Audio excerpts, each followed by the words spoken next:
سب کی نگاہیں بھٹک رہی تھیں۔ بدصورت اور بدہیبت پہاڑیوں میں عظیم و شان چٹانیں ابری ہوئی تھی اور ان کے عقب کا حال معلوم نہیں تھا۔ اس غار میں داخل ہونے کی جرأت بھی نہیں تھی، کیونکہ اندر سے بھیانک آوازیں ابھر رہی تھی اور یوں محسوس ہو رہا تھا جیسے ندی وہاں کسی چٹان سے ٹکراتی ہو، لیکن ٹکرا کے اس کا پانی باہر نہیں آ رہا تھا، بلکہ وہیں کہیں پہاڑیوں میں گم ہو رہا تھا۔ ابھی وہ اسی سوچ میں ڈوبے ہوئے تھے کہ دفتن ایک ہولناک گڑگڑاہٹ کے ساتھ اوپر سے چھوٹے موٹے پہاڑی پتھر لڑکنے لگے، اور ان کے لڑکنے کی آواز اتنی بھیانک تھی کہ ان کے دل لرز اٹھے۔ گھوڑے دہشت زدہ ہو کر الف ہو گئے اور انہوں نے پیچھے ہٹنا شروع کر دیا، لیکن بات یہیں پر ختم نہ ہوئی، بلکہ اب چھوٹے چھوٹی پہاڑی پتھر ان کی طرف بڑھنے لگے، اور ان پہاڑی پتھروں کے ساتھ لمبی نوکیلی انے دانی نیزے بھی تھے جو ان کے اطراف میں آ کر پیوست ہو گئے۔ گارساں دہشت بھری آواز میں چیخا، بھاگو، پیچھے ہٹ جاؤ، پیچھے ہٹ جاؤ! لیکن گھوڑے سنبھل نہیں پا رہے تھے۔ انہوں نے انہیں ہٹانے کی کوشش کی تو وہ دائیں سمت ہی پہاڑوں کے ساتھ ساتھ دوڑنے لگے اور بے قابو ہو گئے۔ گھوڑوں کو سنبھالنے کی کوشش، اوپر سے پتھروں کی برسات، ان لوگوں کے لیے جان لیوا بھی ہو سکتی تھی۔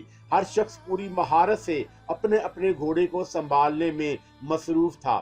گھوڑے دائیں سمت ہی دوڑاتے رہے تھے اور کافی دور جانے کے بعد بمشکل تمام انہیں قابو میں کیا جا سکا۔ پہاڑی دیوار کے ساتھ ساتھ ان پر پتھر اور نیزوں کی بارش ہوتی رہی، لیکن اچانک ہی یہ پہاڑی کٹاؤ دوسری جانب گھوم گیا اور اس طرح انہیں پتھروں اور تیزی نیزوں سے نجات ملی۔ وہ سب کے سب تتر بتر ہو گئے تھے، لیکن ذرا سی دیر میں وہ سب اپنے گھوڑوں کو سنبھال کر یکجا ہو گئے۔ گارساں کا پورا بدن پسینے میں تر تھا اور وہ سہمی ہوئی نگاہوں سے چاروں طرف دیکھ رہا تھا۔ تب اسے ایک رستہ نظر آیا جو ایک پہاڑی سے دوسری پہاڑی کی جانب جانے کے لیے تھا۔ دوسری پہاڑی کا سلسلہ بھی تقریباً 1 فرلانگ کے بعد شروع ہوتا تھا۔ یہ عجیب و غریب منظر ان سب کے لیے خون منجمد کر دینے والا تھا، اور وہ سہمی ہوئی نگاہوں سے اس سمت دیکھ رہے تھے جہاں سے ان پتھروں کی بارش ہوئی۔ تب انہیں بلندیوں پر کچھ لوگ چلتے پھرتے نظر آئے، اور سفینہ نے اس وقت بھی کمال جرأت سے کام لیا۔ اس نے رائفل سیدھی کی اور اوپر نظر آنے والے 2 افراد کو نشانہ بنایا۔ وہ دونوں تیز آوازوں کے ساتھ بلند و بالا پہاڑی سے نیچے گہرائیوں میں گرنے لگے، اور سب نے ہی خوفزدہ نگاہوں سے انہیں دیکھا، لیکن دوسرا منظر ان کے لیے پہلے سے بھی زیادہ دہشت ناک تھا۔ نیچے گرنے والوں کے بدن کچھ اس طرح سکڑنے لگے جیسے ان کے اعضاء ایک دوسرے میں پیوست ہوتے جا رہے ہوں، اور پھر ان میں سے ایک عجیب سی تحریک پیدا ہو گئی۔ یوں معلوم ہوا جیسے ان کے جسم کا ملغوبہ گاڑے سیال کی شکل میں ایک دوسرے میں گڈ مڈ ہوتا جا رہا ہو۔ یہ ایک ناقابل یقین منظر تھا، لیکن تھوڑی ہی دیر میں ان کے جسم نہ ہونے کے برابر رہ گئے اور وہ مغلوبہ ساقط ہو گیا۔ سفینہ نے بھی یہ منظر دیکھا، لیکن وہ ان کی نسبت زیادہ نڈر اور مستعد نظر آئی، کیونکہ تھوڑی ہی دیر کے بعد پہاڑی کے ایک نچلے سوراخ کے پاس اس نے 2 آدمیوں کو دیکھا اور ان پر گولی چلا دی۔ نتیجہ پہلے سے مختلف نہیں تھا اور وہی منظر ان کی نگاہوں کے سامنے تھا۔ وہ متحیرانہ نظروں سے یہ سب کچھ دیکھتے رہے۔ گارساں کو چکر آ رہے تھے۔ پروفیسر حشمت بے بھی پاگلوں کی طرح ادھر ادھر دیکھ رہا تھا۔ دفتن ہی گارسا نے بھی کسی کو دیکھ لیا اور دوسرے لمحے اس نے بھی ہمت کر کے فائر کر ڈالا۔ اس کا نشانہ بھی بالکل درست رہا اور وہی سب کچھ ہوا جو پہلے ہو چکا تھا۔ یہ عجیب و غریب مخلوق دیکھنے میں تو بالکل انسان لگتی تھی، لیکن اس کی موت کا انداز بڑا ہی منفرد تھا اور کسی کی سمجھ میں نہ آنے والا۔ پھر دفتن ہی اس غار کی جانب سے انہیں کچھ لوگ آتے نظر آئے جس میں ندی گم ہو جاتی تھی۔ ان کی تعداد بھی 25 کے قریب تھی اور وہ سب وحشت زدہ انداز میں انہی کی جانب دوڑے چلے آ رہے تھے۔ ان کے ہاتھوں میں پتھر اور نیزے تھے۔ سفینہ کے حلق سے ایک گھرراہٹ نکلی اور اس نے اپنے گھوڑے کی پشت پر بیٹھے بیٹھے ان کا نشانہ باندھنا شروع کر دیا اور پھر ان پر فائر کرتی ہوئی آگے بڑھی۔ گارسا کی ہمت مندی اور اس نے ساتھیوں کو بھی للکارا، چنانچہ سب ہی اس مصیبت سے نمٹنے کے لیے اور اپنی زندگی بچانے کے لیے ان سے جنگ کرنے پر آمادہ ہو گئے۔